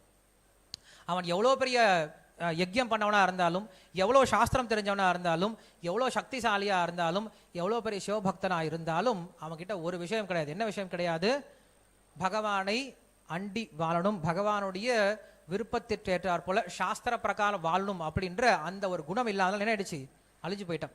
அப்ப இந்த சாதுக்குடைய தர்மம் அப்படிங்கறது என்ன சொல்றாங்க, சீதாதேவி சொல்றாங்க, சாதுக்குடைய தர்மத்தை என்ன பண்ணு, கடைபிடிக்க முயற்சி பண்ணுன்னு சொல்லி சொல்றேன். ஸோ அதனால சைத்தன்ய மகாபுரு எதுக்காக வந்திருக்காரு அப்படின்னா சாதுக்களுடைய தர்மத்தை சொல்லி கொடுக்கறதுக்காக வந்திருக்கார். மற்ற தர்மம்லாம் தர்மமே கிடையாது. ஏன்னா நம்மளுக்கு மறுபடியும் பாகவதம் சொல்லுது, தர்ம ஸ்வனுஷ்டிதா பும்சாம் விஸ்வக்ஷேன கதாசுய ந உத்பாதையே திரதிம் ஸ்ரமயேவஹி கேவலம் அப்படின்னு சொல்லி சொல்லுது. ஒரு உதாரணம் சொன்னா உங்களுக்கு புரியும். ஒருத்தர் என்ன பண்ணாரு, நான் இங்க வந்து சென்னைக்கு போறேன்னு கிளம்பினார். வீட்டில் என்ன பண்ணாரு, அவசர அவசரமா சாப்பாடுலாம் கட்டிக்கிட்டு டிக்கெட்லாம் புக் பண்ணிட்டு என்ன பண்ணாரு, எனக்கு கிளம்பிட்டார். 2 பேர் கிளம்புறாங்க. அதுல ஒருத்தர் இங்க கோயிலேருந்து கிளம்பிட்டாரு. ஒருத்தர் என்ன பண்ணாரு, கோயிலேருந்து கிளம்பவே இல்லை, லேட் ஆயிடுச்சு, இங்கே இருந்துட்டார். ஒருத்தர் என்ன பண்ணார், ரொம்ப அவசர அவசரமா எல்லாத்தையும் பேக்லாம் பண்ணிக்கிட்டு பேக்லாம் தூக்கிட்டு காலையிலிருந்து இதுக்காக ஓட்டி ஓட்டி அவர் டிராவலிங் பண்றதுக்குள்ள வீடே எல்லாம் பண்ணுவாங்க, தலையில போயிடும். என்ன பண்ண, எல்லாத்தையும் மிரட்டி என்ன பண்றாரு, எல்லாத்தையும் பேக் பண்ணிட்டு ஓடுறாரு, வண்டி பிடிச்சிட்டு போறார். எங்க போய் சேர்றாரு அப்படின்னா ஏர்போர்ட் வரைக்கும் போறார். ஏர்போர்ட் வரைக்கும் போயிட்டு ஃப்ளைட்டை மிஸ் பண்ணிட்டார். இப்ப வீட்டில் வந்து சொல்ல முடியுமா, வீட்டில் வந்து என்ன சொல்லுவாங்க, பாராட்டுவாங்களா என்ன, ஏங்க காலையிலிருந்து எந்திரிச்சு விரட்டி எங்க எல்லாத்தையும் விரட்டி உங்களுக்கு சாப்பாடு கட்டி கொடுத்து உங்களுக்கு ட்ரெஸ் எல்லாம் மடிச்சு வச்சு நேற்று 2-3 நாளாக பிளான் செஞ்சு உங்களுக்கு வந்து காலையிலே உங்களுக்கு இது கேப் எல்லாம் புக் செஞ்சு வச்சு உங்களை அனுப்பி வச்சு இவ்வளவு செஞ்சு வச்சா என்ன பண்ணிட்டு இருக்கீங்க, நீங்க ஏர்போர்ட் வரைக்கும் போயிட்டு வந்திருக்கீங்க. இல்லைம்மா நான் ஏர்போர்ட் வரைக்கும் போயிட்டேன்ல, அங்க பாருங்க அவன் பாரு என்ன என் கூட பண்ணவன் என் கூட வந்து எங்க இருக்கான், அவன் கோயிலே தான் இருக்கான். நான் என்ன பண்ணிருக்கேன், ஏர்போர்ட் வரைக்கும் போயிட்டேன்ப்பா, 10 கிலோமீட்டர் தூரம் போயிட்டேன்.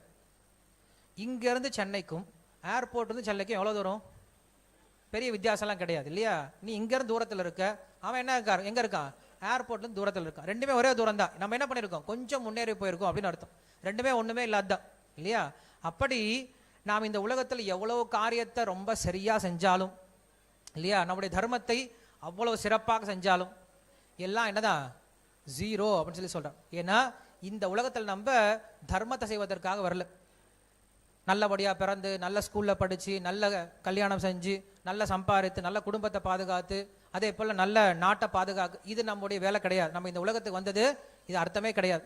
இந்த உலகத்துக்கு வந்தோடைய மிக முக்கியமான நோக்கம் என்ன அப்படின்னா, நம்முடைய அந்த அற்றுப்போன உறவை, பகவானோட இருக்கக்கூடிய அந்த அற்றுப்போன உறவை புதுப்பித்து கொண்டு அவர்கிட்ட போய் சேரணும் அப்படிங்கிறது தான் இதனுடைய முழு நோக்கம் இல்லையா? அந்த நோக்கத்தை பண்ணல அப்படின்னா மற்றதெல்லாம் செஞ்சு பிரயோஜனம் கிடையாது. இப்போ பல்ராம்புரோடைய கம்பெனி இருக்குது இல்லையா? அந்த கம்பெனியில் பார்த்தோம் அப்படின்னா நிறைய எம்ப்ளாயிஸ்லாம் ஒர்க் பண்ணிட்டு இருக்காங்க. அதில் ஒரு எம்ப்ளாயி வந்து சொல்கிறார், சார் நான் தினசரி வரேன் சார் வேலைக்கு, காலையில் 10 மணிக்கு வந்து சாயந்தரம் 6 மணி தான் சார் போகிறேன், லீவெல்லாம் எடுக்கிறதே இல்லை சார், கரெக்டாக பஞ்ச் பண்ணிடுறேன் சார், எல்லா வேலையும் கரெக்டாக பண்ணுறேன் சார், எனக்கு சம்பளமே கொடுக்க மாட்டேங்கிறேன் சார் அப்படின்னு கேட்டோம் அப்படின்னா சம்பளம் கொடுக்க மாட்டாங்க. ஏன் கொடுக்க மாட்டாங்க? ஏன்னா கம்பெனியில் சொல்ல வேலை செய்ய மாட்டேங்கிறார். கம்பெனியில் கொடுத்த வேலை ஒன்று, இவர் என்ன பண்ணுறாரு, தினசரி கம்பெனிக்கு வராரு, மாப்பிள்ளை மாதிரி வராரு, வந்து டிஃபன் பாக்ஸில் ஓப்பன் பண்ணுறாரு, சாப்பிட்றாரு, தினசரி வந்துடுவார், சின்சியராக வருவார், லீவெல்லாம் எடுக்க மாட்டார், தினசரி வந்துட்டு இருக்கார், எல்லா வேலையும் பண்ணுறார், லீவ் எடுக்கிறது கிடையாது. அப்புறம் எல்லா கம்பெனி ரூல்ஸ் அண்ட் ரெகுலேஷன் ரொம்ப சுத்தமாக வச்சுக்கிறார், எல்லாம் பண்ணுறார், கம்பெனியோடைய யூனிஃபார்ம்லாம் போட்டுக்கிறார், எல்லாம் பண்ணுறாரு. என்ன பண்ண மாட்டேங்கிறாரு? வியாபாரம் பண்ண மாட்டேங்கிறார் இல்லையா? அவர் கொடுத்த வேலை வியாபாரம், அதை பண்ணாமல் எல்லா வேலையும் பண்ணால் ஜீரோ, யாரும் சம்பளம் கொடுக்க மாட்டாங்க. அது போல் இந்த உலகத்தை வந்துட்டேன் சார், வந்து என் குடும்பத்தை நல்லா பார்த்துக்கிட்டேன், நல்லா படித்தேன், நல்லபடியாக நான் வந்து ஒரு வியாபாரம் பண்ணேன், நல்லபடியாக சமுதாயத்தை பார்த்துட்டேன். கிருஷ்ணன் சொல்றாரு ஜீரோ. தர்ம ஸ்வனுஷ்டிதா பும்சாம் விஸ்வக்ஷேன கதாசுய ந உத்பாதயேத் யதிரதிம் ஸ்ரமயேவஹி கேவலம், எல்லாம் வெட்டி வேலைன்னு சொல்லி சொல்றார்.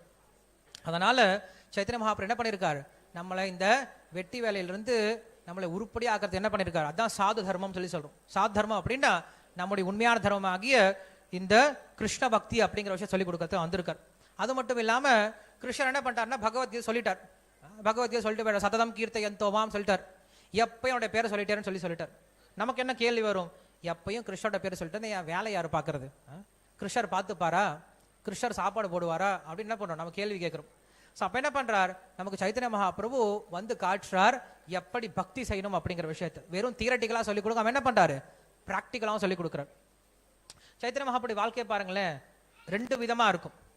அவர் என்ன பண்றார், சன்னியாசம் எடுத்துக்கிட்டார், ஆனால் அவருடைய சிஷ்யர்கள்லாம் எப்படி இருப்பாங்க, கிரகஸ்தர்களாக இருப்பாங்க. சைத்தன்ய மகாபிரபு அவர் சன்னியாசம் எடுத்துக்கிட்டார், ஆனால் சிஷ்யர்களுக்கு கிரகஸ்தாசிரமத்துக்கு என்ன பண்றாரு, வழி விட்டார். அவர் ரொம்ப ஸ்ட்ரிக்டா இருப்பார் சாப்பிட்றதுல, ஆனால் பக்தர்கள் என்ன பண்ணுவார், பிரசாதத்தை வாரி கொடுப்பார். ஜெகநாத்பூரில் பிரசாதம் எவ்வளோ வேணா சாப்பிடுங்க, என்ன பண்ணுறாரு, எல்லாத்துக்கும் அள்ளி கொடுப்பார். அதே போல அவர் ரொம்ப கடுமையா இருப்பார். யார்கிட்ட, தன்னுடைய சீரர்கிட்ட ரொம்ப கடுமையா இருப்பார். எப்பாவது கொஞ்சம் தப்பான விஷயத்த பண்ணிட்டாங்க அப்படின்னா நமக்கு தெரியும், காலகிருஷ்ணா அப்படின்றவனை வந்து ஒதுக்கி தள்ளிட்டார்.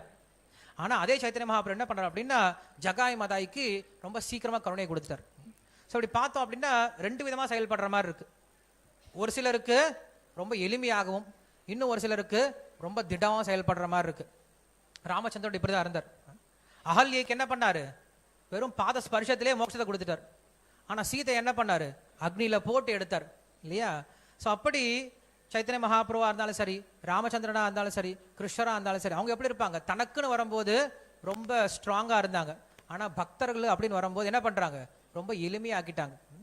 ஏதாவது ஒன்று வகையில் என்ன பண்ணுங்க, நீங்க பகவானை நாமத்தை சொன்னா போதும் அப்படின்ற விஷயம் சொல்லி கொடுத்தாங்க. ஸோ அப்படி ஒரு பக்தன் எப்படி இருக்கணும், எப்படி பக்தி செய்யணும் அப்படின்ற விஷயத்தை சொல்வதற்காக வந்தார்.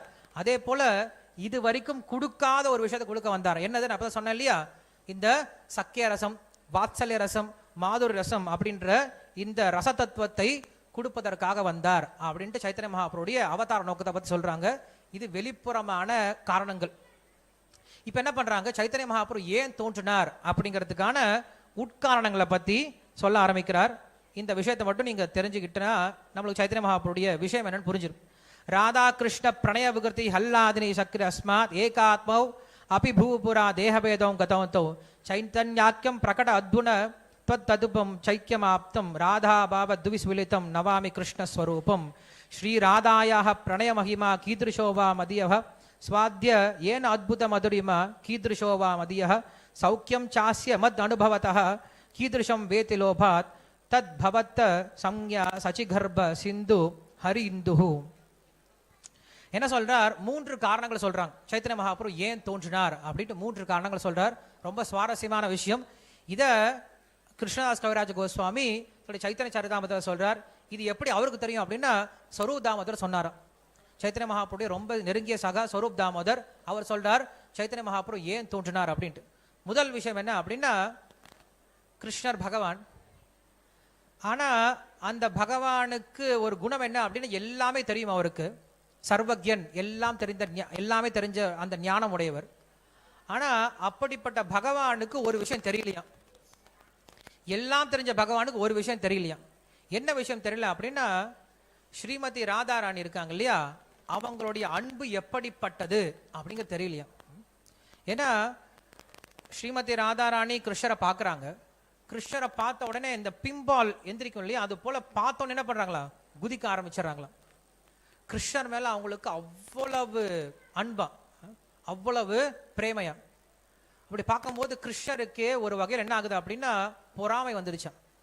கிருஷ்ணர் யோசிக்கிறாரா, எனக்கு எல்லாம் தெரியும் நினைச்சிட்டு இருந்தேன், ஆனா ஒரு விஷயம் தெரியல எனக்கு. என்ன தெரியல, இந்த ஸ்ரீமதி ராதாராணிய அன்பு எவ்வளோன்னு தெரியல எனக்கு.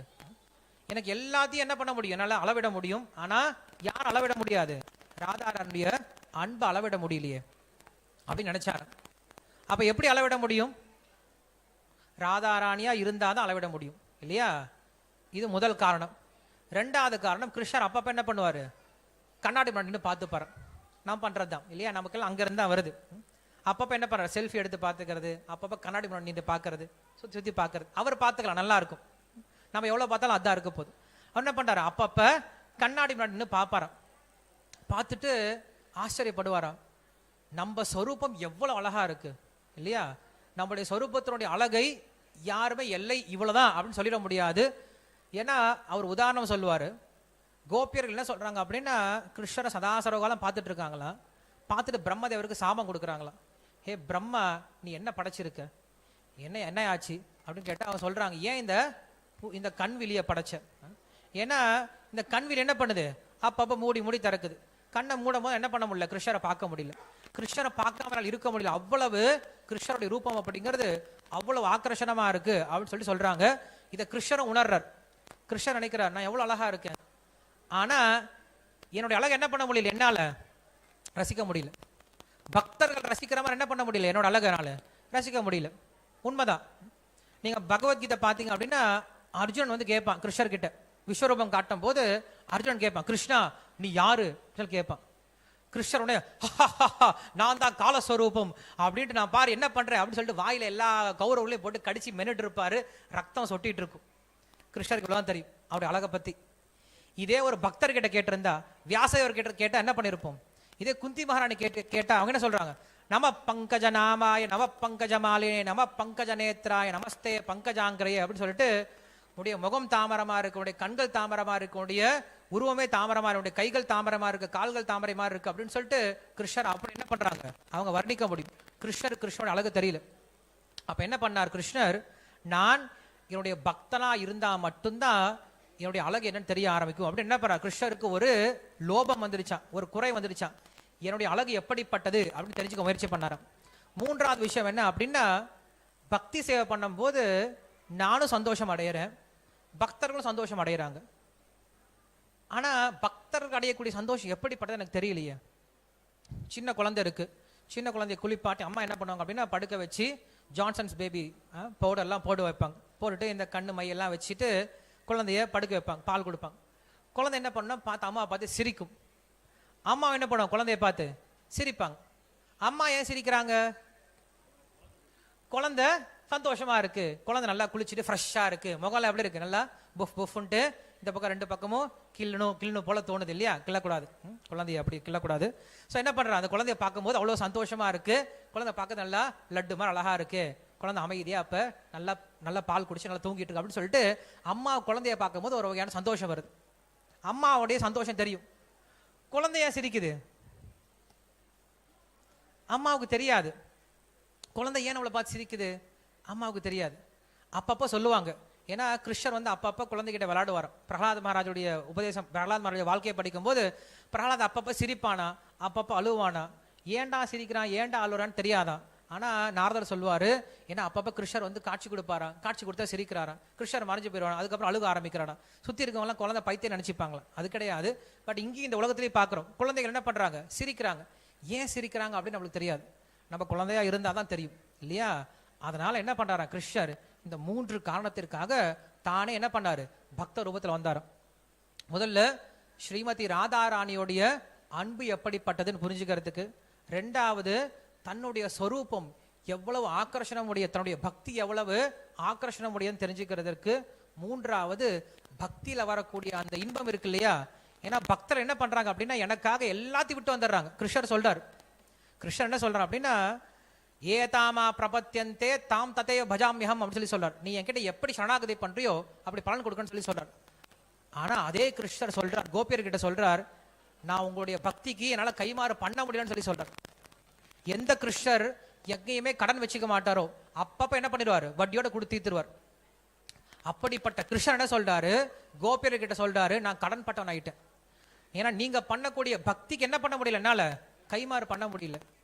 அவ்வளவு தியாகம் உங்ககிட்ட இருக்கு, அவ்வளவு ஆனந்தம் இருக்கு. எப்படிப்பட்ட ஆனந்தம், எனக்காக எல்லாம் செய்ய நீங்க தயாரா இருக்கீங்க. உங்களுக்குன்னு ஒரு ஆனந்தத்தை எதிர்பார்க்க என்ன பண்றீங்க, எனக்காக எல்லாம் செய்ய தயாரா இருக்கீங்க.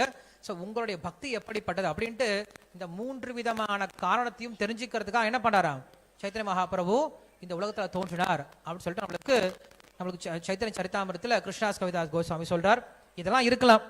நமக்கு சைத்தன்ய மகாபிரபு என்ன சொல்லியிருக்கார் அப்படின்னு யோசிச்சு பார்த்தோம் அப்படின்னா சொன்ன விஷயம் இதுதான்.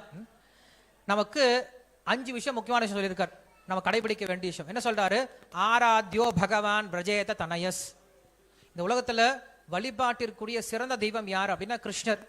அதே கிருஷ்ணர் எப்படிப்பட்ட கிருஷ்ணர், பிருந்தாவனத்துல கோபியர்கள் எப்படி வழிபட்டாங்களோ அந்த கிருஷ்ணர் தான் ஆராதனைக்கு உட்பட்ட பகவான்ல உயர்ந்த ஸ்வரூபம். ஆராத்யோ பகவான் பிரஜேத தனயஸ் தத்தாம பிருந்தாவனம்.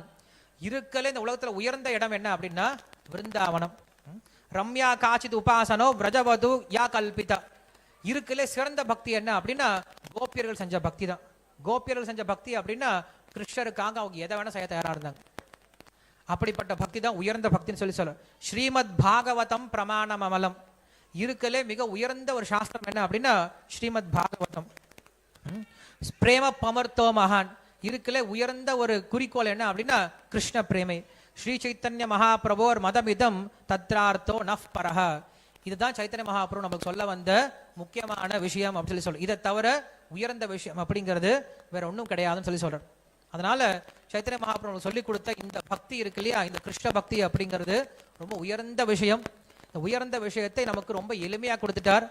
ஆனா கொடுத்தது வேணா எளிமையா இருக்கும், அதுக்கப்புறம் என்ன பண்ணும், அதை நம்ம சரியாக என்ன பண்ணும், வளர்க்க தெரியணும். விதை எளிமையா கொடுத்துடலாம், எல்லாருக்கிட்டையும் விதை கிடைக்கும். நம்ம தங்கமயிலுக்கு போனா என்ன பண்ணுவாங்க, விதை பால் கொடுக்குறாங்க இல்லையா, விதை பந்து கொடுக்குறாங்க.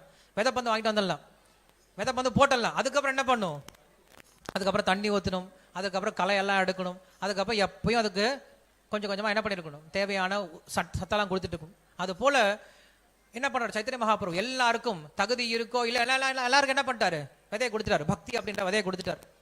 அதுக்கப்புறம் என்ன தேவை நம்மளுக்கு, அந்த பக்தி அப்படிங்கிற விதையை வளர்ப்பதற்கு 5 விஷயம் தேவை நம்மளுக்கு. சைத்தன்ய மகாபிரபு சொல்றார், இந்த 5 விஷயம் உங்க வாழ்க்கையில தினசரி இருக்கான்னு பாத்துக்கோங்கன்னு சொல்லி சொல்றேன். இதுதான் கடைசியா நம்ம தெரிஞ்சுக்க வேண்டிய விஷயம். இந்த 5 விஷயம் இருந்துச்சு அப்படின்னா பக்தி இல்லாம முன்னேற முடியும், பக்தி வளர ஆரம்பிக்கும். என்னது, முதல்ல நாம கீர்த்தன். தினசரி என்ன பண்ணும், இந்த ஹரே கிருஷ்ண மந்திரத்தை தவறாம உச்சரிக்கணும். ஹரே கிருஷ்ண கிருஷ்ண கிருஷ்ண ஹரே ஹரே, ஹரே ராம ராம ராம ஹரே ஹரே அப்படிங்கிற மந்திரத்தை கொஞ்சம் கூட பிளராம என்ன பண்ணும், ஸ்பஷ்டமா என்ன பண்ணும், உச்சரிக்க தெரியணும். மந்திரத்தை சரியா கவனமா என்ன பண்ணும், உச்சரிக்கணும். எந்த விதமான குற்றமும் இல்லாம உச்சரிக்கணும், நாம கீர்த்தன். 2வது பகவத் ஸ்ரவன். பாகவத் என்ன பண்ணும், தினசரி கேட்கணும். நம்ம எந்த அளவுக்கு பாகவத்தை கேட்கிறோமோ அந்த அளவுக்கு எப்படி இருப்போம், ஞானத்துல இருக்கும் அப்படின்னு அர்த்தம். நம்ம எந்த அளவுக்கு லைட்ல இருக்கோமோ அந்த அளவுக்கு நம்ம இருட்டில் இருக்க மாட்டோம் இல்லையா. எந்த அளவுக்கு நம்ம சார்ஜ்லேயே இருக்கோமோ அந்த அளவுக்கு நம்ம சார்ஜ் கம்மியாகும். அது போல பாகவதம் அப்படிங்கிறது தினசரி கேட்கணும் அப்படின்னு சொல்லி சொல்றோம், பாகவத சிரவணம். 3வது என்னைக்கு என்ன பண்ணும், பக்தர்களுடைய சங்கத்தில் இருக்கணும். 3வது பக்த சங்கம் அப்படிங்கிறது. 4வது விக்கிரக வழிபாடு. நம்ம வீட்டில் எல்லாரும் என்ன பண்ணுவோம் அப்படின்னா வீட்டை கோயிலாக மாற்றிடணும். நம்ம கோயிலுக்கு போகிறது எனக்கு ரொம்ப கம்மியாயிடுச்சு, எல்லாருக்கும் நேரமும் கிடையாது. அப்போ என்ன பண்ணுறான், நம்ம வீட்டையே கோவிலாக மாற்றிடணும். என்ன பண்ணுங்க, முதல்ல வீட்டில் பகவானுக்குன்னு ஒரு இடத்த என்ன பண்ணுங்க, நிர்ணயம் பண்ணுங்க. இந்த வீடு யாருடையது, பகவானுடையது. உண்மையிலே எல்லாமே பகவானுடையது தான் இல்லையா. நாம எல்லாம் என்ன பண்ணிட்டு இருக்கோம், இந்த உலகத்தில் வந்து ஒரு கெஸ்ட் என்ன சொல்றது, ஒரு விருந்தாளியை போல வந்துட்டு போயிட்டு இருக்கோம் இல்லையா. எதுவுமே நமக்கு சொந்தம் கிடையாது. ஸ்ரீமத் பாகவத் அதான் சொல்றார் கிருஷ்ணர். என்ன சொல்றாரு, அதிதி வத் வசன் அப்படின்னு சொல்றார். ஒவ்வொரு கிரகஸ்தர் எப்படி இருக்கும்னா தன்னுடைய வீட்டில் ஒரு அதிதி போல இருக்குன்னு சொல்றேன். அதிதி அப்படின்னா கெஸ்ட் மாதிரி இருக்கணுமா. கெஸ்ட் மாதிரி இருக்குன்னு என்ன அர்த்தம்? ஒரு வீட்டில் கெஸ்ட்டாக போனால் என்ன அர்த்தம்? அந்த வீட்டில் எல்லா பொருளையும் உபயோகப்படுத்திக்கலாம். எப்படி உபயோகப்படுத்திக்கலாம்? நம்மதுன்னு நினச்சி இன்னைக்கு நமக்கு இந்த ரூம் கொடுத்துருக்காங்கப்பா, இந்த பெட் நம்மது தான், இந்த டாய்லெட் நம்மளுது தான், இந்த கண்ணாடி நம்மளுது தான், இதில் நம்மளுது தான். ரொம்ப கேர்ஃபுல்லாக யூஸ் பண்ணுவோம். யூஸ் பண்ணிட்டு அப்படி அப்படியே விட்டு போயிடும். யாரும் நினைக்க மாட்டோம் இது என்னுடையது அப்படின்ற எண்ணம் இருக்காது. இருக்கும் நம்ம ரூம். இப்போ நம்ம ஹோட்டல்லே போய் தங்குறோம், என்னோட ரூம் அப்படின்னு நினச்சி தங்கிட்டு இருக்கோம். ஆனால் அந்த எண்ணம் எப்படிப்பட்டது? தற்காலிகமான என்னுடையது அப்படின்ற எண்ணம் இல்லையா? அது போல் நம்ம இந்த உலகத்தில் வாழும் பொழுது எதுவுமே நமக்கு சொந்தமானது கிடையாது. பகவான் என்ன பண்ணியிருக்காரு? நமக்கு உபயோகப்படுத்துறதுக்காக கொடுத்துருக்கார். என்ன பண்ணும்? இந்த விஷயத்தை சரியாக உபயோகப்படுத்தணும். மறுபடியும் என்ன பண்ணும்? அவர்கிட்ட ஒப்படைச்சிட்டு போயிடணும். அப்படி நினைப்பு இருந்துச்சு அப்படின்னு என்ன பண்ணும்? சரியாக உபயோகப்படுத்தும். யாருக்குமே சொந்தம் இல்லை, எனக்கு தான் சொந்தம், என்ன பண்ணும்? எல்லாத்தையும் உடச்சி எல்லாத்தையும் அழிக்க ஆரம்பிச்சிடும். ஸோ இன்னைக்கு இந்த உலகத்தில் இருக்கக்கூடிய மிகப்பெரிய பிரச்சனை என்னன்னா இதுதான். என்ன பண்ணுறது கிடையாது, யாருமே எல்லாம் பகவானுக்கு சொந்தம் யாரும் யோசிக்கிறது கிடையாது. இந்த உலகத்தில் நம்ம ரெண்டே விஷயம் தான் பார்க்குறோம். என்ன பார்க்குறோம்? போக்தா போக்யம் அப்படின்னு ரெண்டு விஷயம் தான் பார்க்குறோம். நான் இருக்கேன், அனுபவிக்கக்கூடிய பொருள் இருக்கு. ஆனால் பிரேரிதாரம்ச மத்வா, இதுக்கு மேலே ஒருத்தர் இருக்கார், எல்லாத்தையும் கட்டுப்படுத்தக்கூடியவர் இருக்கார், அவர் தான் சொந்தக்காரர் அப்படிங்கிற விஷயத்த மறந்து போயிடும். அதனால தான் என்ன பண்ணுறோம்? இஷ்டத்துக்கு உபயோகப்படுத்துகிறோம், எல்லாத்தையும் கெடுத்து வச்சிடும். ஸோ அப்படி நம்மளுடைய வீட்டை என்ன பண்ணும்? கோயிலாக மாற்றினும், வீட்டை சுத்தமாக வச்சிருக்கிறது.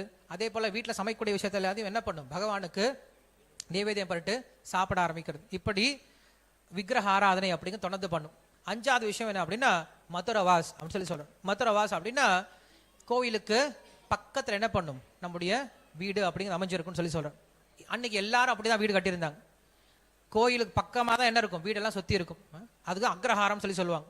கோயில் இருக்கும், கோயில் சுற்றி நிறைய வீடு இருக்கும், அக்ரஹாரமாக இருக்கும். எல்லாரும் என்ன பண்ணுவாங்க? காலை எந்திரிச்சுன்னு கோயிலுக்கு போவாங்க, கோயில் நிகழ்ச்சிகள் அட்டல் பண்ணுவாங்க, வீட்டுக்கு வருவாங்க, அவங்க காரியத்தை பண்ணிட்டு இருப்பாங்க. ஆனால் இன்னைக்கு என்ன ஆயிடுச்சு? கோயில்லாம் எங்கே தூரமாகி போயிடுச்சு, வீடெல்லாம் இன்னைக்கு ரொம்ப தூரமாகி போயிடுச்சு. ஸோ அப்படி இல்லாமல் என்ன பண்ணுவோம்? ஒருத்தரும் கோயிலை பக்கத்தில் இருக்குன்னு சொல்லி சொல்கிறாங்க. அப்படி இல்லையா, அட்லீஸ்ட் என்ன பண்ணுங்க, வாரத்துக்கு ஒரு முறையாவது என்ன பண்ணலாம்? கோயிலில் வந்து தரிசனம் பண்ணிட்டு போகலாம். இந்த 5 விஷயமும் ரொம்ப முக்கியமான விஷயம். இதை என்ன பண்ணுமா? ஒருத்தருடைய பக்தியை வளர்க்கும் அப்படின்னு சொல்லி சொல்கிறேன். ஸோ அதனால் இந்த கௌரவ பூர்ணிமா அன்னைக்கு நாம் சைத்தன்ய மகாபிரபு கிட்ட வேண்ட விஷயம் இதுவாக தான் இருக்கணும். என்னவா இருக்கணும் அப்படின்னா, என்னுடைய நாம ஜபம் ஸ்ரத்தையோட சரியான நாம ஜபம் இருக்கணும். அதே போல் என்னோட ஸ்ரவணம் எப்படி இருக்கணும்? சரியான வகையில் தூய்மையாக இருக்கணும், தொடர்ந்து இருக்கணும். அதே போல் என்னுடைய பக்த சங்கம் அப்படிங்கிறதும் எந்தவித அபராதமும் இல்லாமல் இருக்கணும். அதே போல் விக்கிரக வழிபாடு, நான் பகவானுடைய திருப்திக்காக எல்லா விதமான காரியங்களும் எங்கள் வீட்டில் பண்ணணும். கடைசியில் தினசரி என்ன பண்ணும்? பகவானை வந்து தரிசனம் பண்ணணும் அப்படின்ற இந்த சங்கல்பத்தை ஒருத்தர் எடுத்துக்கிட்டார் அப்படின்னா இது பக்தியை வளர்ப்பதற்கான உகந்த விஷயமா இருக்கும்னு சொல்லி சொல்றார். ஸோ இப்படியாக இந்த கௌரவ பூர்ணிமா அப்படிங்கிற இந்த திதியை நம்ம எதுக்காக கொண்டாடுறோம் அப்படின்னா சைத்தன்ய மகாபிரபுவை சந்தோஷப்படுத்தாது. சைத்தன்ய மகாபிரபு எப்போ சந்தோஷப்படுவார் அப்படின்னா, அவர் சொல்லக்கூடிய காரியத்தை நம்ம எப்போ செய்யறோமோ அப்பதான் சந்தோஷப்படுவார் இல்லையா? அவர் சொல்லக்கூடிய காரியம் என்னது?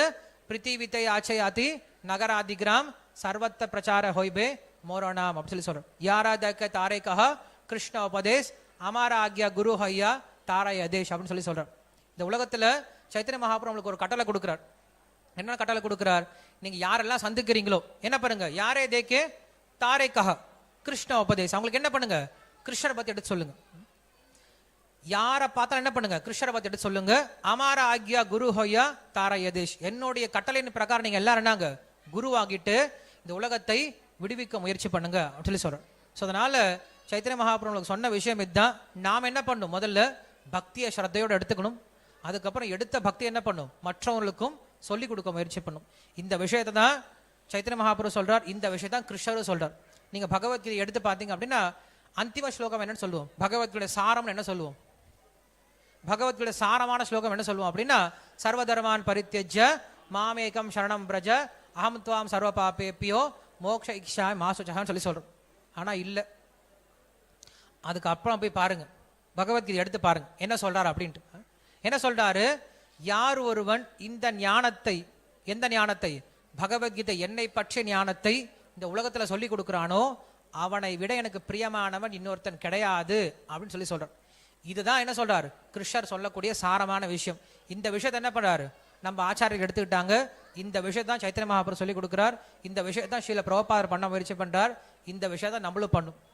அதனால இது இஸ்கான் இயக்கம் அப்படின்னா, இயக்கம்னா எப்போ இயங்கிட்டே இருக்கணும். இயக்கம் அப்படின்னா என்னைக்கும் பிரச்சாரம் நடந்துட்டே இருக்கணும். ஸோ அதனால நம்முடைய முக்கியமான கடமை நாமும் கிருஷ்ண பக்தியில உயரணும், மற்றவங்களுக்கும் கிருஷ்ண பக்தியை கொடுக்க முயற்சி பண்ணும். ஸ்ரீ சைத்தன்ய மகாபிரபு கி ஜாய், ஸ்ரீ கௌர புண்ணிய மகா மகோத்சவ் கி ஜாய், ஸ்ரீல பிரபுபாத கி ஜாய்.